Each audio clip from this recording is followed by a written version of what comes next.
الحمد لله نحمده ونستعينه ونستغفره ونعوذ بالله من شرور أنفسنا ومن سيئات أعمالنا.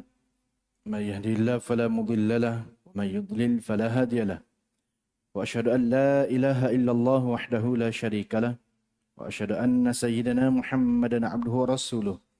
اللهم صل وسلم وبارك على سيدنا محمد وعلى آله وأصحابه أجمعين. أما بعد فيا عباد الله اتقوا الله حق تقاته ولا تموتن إلا وأنتم مسلمون. قال الله تعالى: يا أيها الذين آمنوا اتقوا الله حق تقاته ولا تموتن إلا وأنتم مسلمون. Ikhwanil muslimin, di kesempatan yang berbahagia ini, marilah sama-sama kita memperkukuhkan nilai dan kualiti takwa kita kepada Allah Subhanahu wa taala dengan memperkukuhkan pegangan dan kefahaman serta pengamalan terhadap ajaran Al-Quran dan Sunnah. Mudah-mudahan kita akan berjaya di dunia dan akhirat.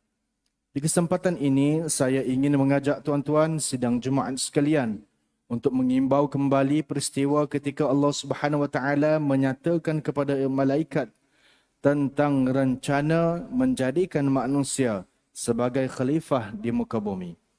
Peristiwa bersejarah ini dirakamkan melalui firman-Nya di dalam surah Al-Baqarah ayat ke-30.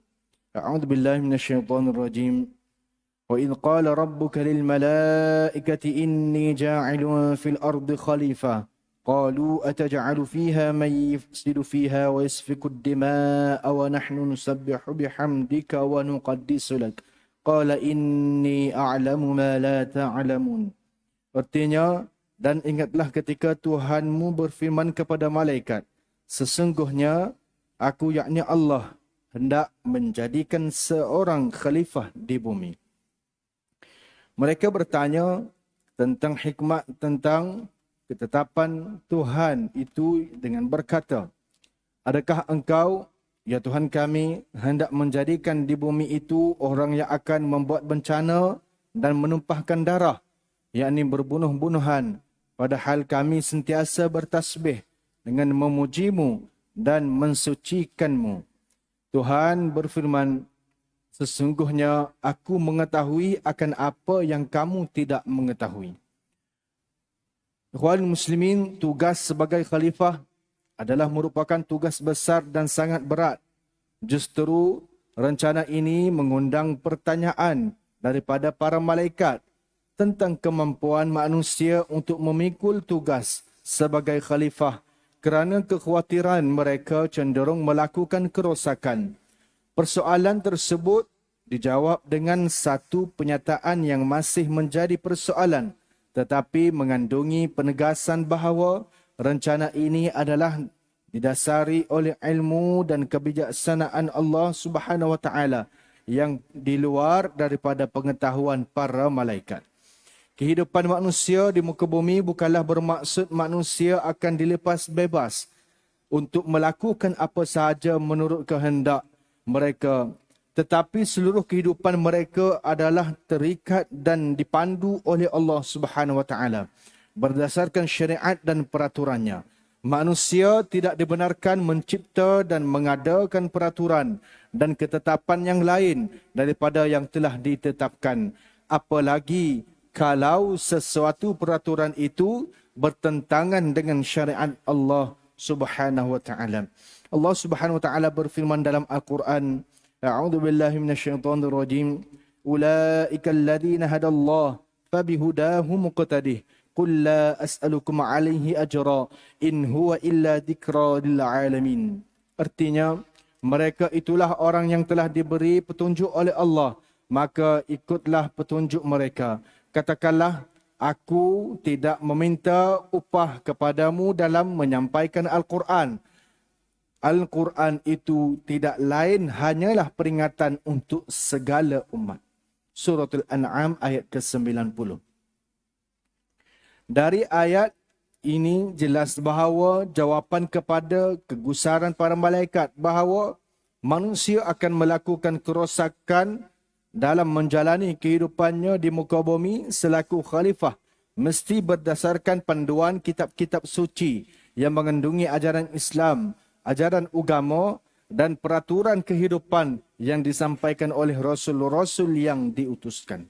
Menerima agama selain Islam adalah tidak diterima oleh Allah Subhanahu wa taala, dan menerima fahaman yang menolak agama atau tidak beragama adalah satu kebatilan yang berlawanan dengan fitrah dan tujuan penciptaan manusia sebagai khalifah Allah di bumi. Ikhwanil muslimin, oleh yang demikian, kita pasti memahami bahawa kualiti kita sebagai seorang yang beragama adalah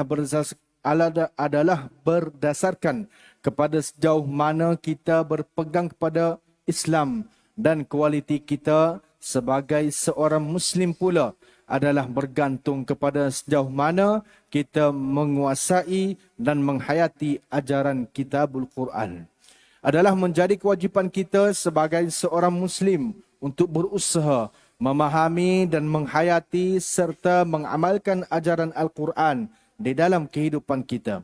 Sebagai ketua keluarga, kaum lelaki hendaklah memastikan kefahaman agama Islam yang benar disampai dan didedahkan kepada isteri dan anak-anak di bawah tanggungjawab kita. Anak-anak dan isteri akan menuntut di akhirat nanti terhadap ketua-ketua keluarga yang lalai dan mengabaikan tanggungjawab ini. Di dalam kitab Ihya Ulumuddin ada disebutkan, dikatakan sesungguhnya hal pertama yang berkaitan dengan seorang suami di hari kiamat adalah tanggungjawab terhadap isteri dan anak-anaknya. Maka mereka akan menghentikan para suami di hadapan Allah seraya berkata, "Wahai Tuhan kami, ambilkan hak kami dari orang ini.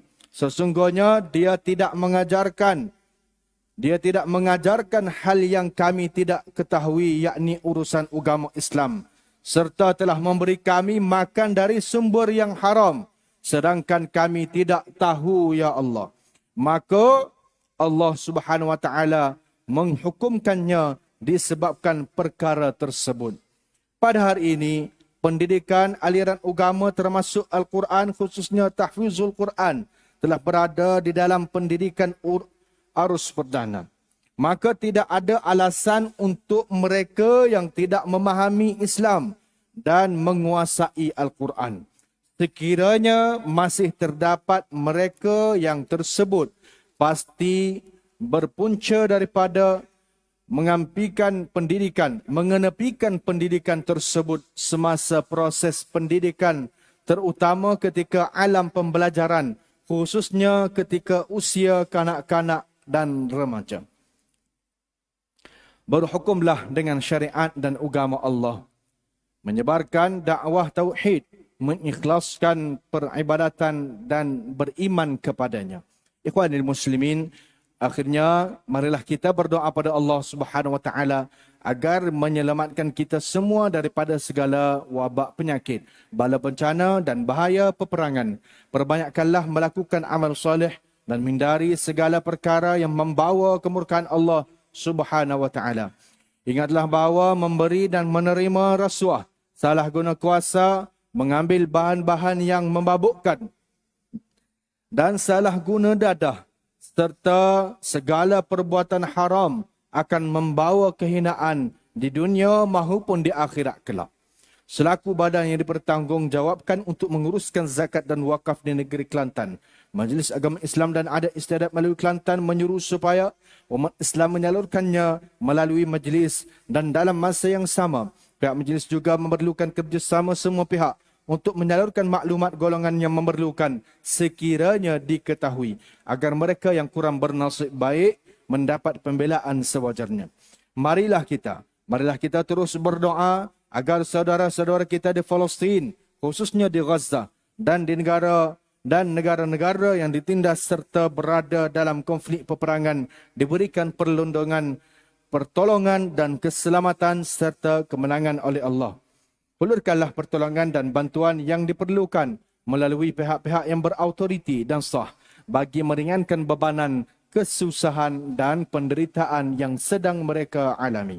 Barakallahu li wa lakum bil Qur'anil azim wa nafa'ani wa iyyakum bima fihi minal ayati wa dzikril hakim wa taqabbala minni wa minkum tilawatah innahu huwas samiul alim. Aqulu qawli hadha wa astaghfirullahal azim li wa lakum wa lisairil muslimin wal muslimat wal mu'minin wal mu'minat al ahya'i minhum wal amwat fastaghfiruhu innahu huwal ghafurur rahim. A'udzu billahi minasy syaithanir rajim. اللهم اغفر للمسلمين والمسلمات.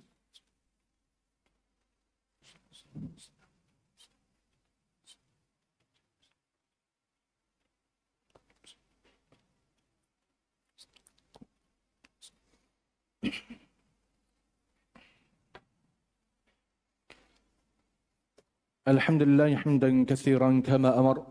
أشهد أن لا إله إلا الله وحده لا شريك له إقرارا بربوبيته وإرغاما لمن جحد به وكفر. وأشهد أن سيدنا محمدا عبده ورسوله سيد الجن والبشر. اللهم فصل وسلم على سيدنا محمد وعلى آله المصابيح الغرر. أما بعد فيا أيها الناس اتقوا الله فيما أمر وانتهوا عما نهى عنه وحذر. واعلموا أن الله أمركم بأمر بدأ فيه بنفسه وثنى بملائكة قدسه فقال تعالى ولم يزل قائلا عليما إن الله وملائكته يصلون على النبي يا أيها الذين آمنوا صلوا عليه وسلموا تسليما. اللهم صل وسلم على سيدنا محمد وعلى آل سيدنا محمد كما صليت على سيدنا إبراهيم وعلى آل سيدنا إبراهيم وبارك على سيدنا محمد وعلى آل سيدنا محمد كما باركت على سيدنا إبراهيم وعلى آل سيدنا إبراهيم في العالمين إنك حميد مجيد.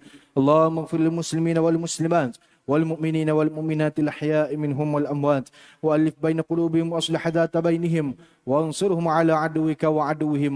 اللهم انصر سلاطين المسلمين وأيدهم بالتقوى والتوفيق إلى يوم الدين وعلى كلمة الموحدين وأدم لهم العزة والتمكين.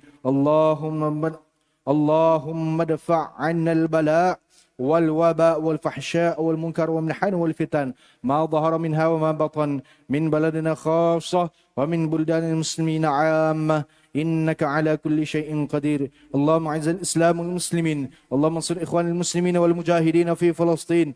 اللهم ثبت إيمانهم وأنزل السكينة في قلوبهم ووحد صفوفهم.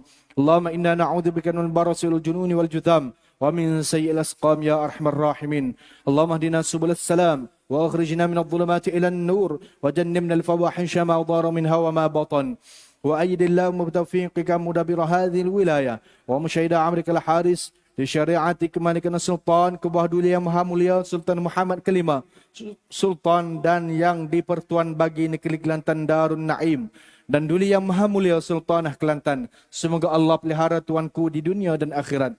Waslahallahu mulkahu ihsana wa fayyadalahu adlahu wa ballahu min khairi ma sya'a. اللهم نعم شرع الشريف له ولوزرائه سبيلا ومنهاجا وارزقهم التوفيق لكل خير واجعل سراجا وهاجا. عباد الله إن الله يأمر بالعدل والإحسان وإيتاء ذي القربى وينهى عن الفحشاء والمنكر والبغي يعظكم لعلكم تذكرون. فاذكروا الله العظيم يذكركم واشكروه على نعمه يزدكم واسألوه من فضله يعطكم ولذكر الله أكبر والله يعلم ما تصنعون. أقيموا الصلاة.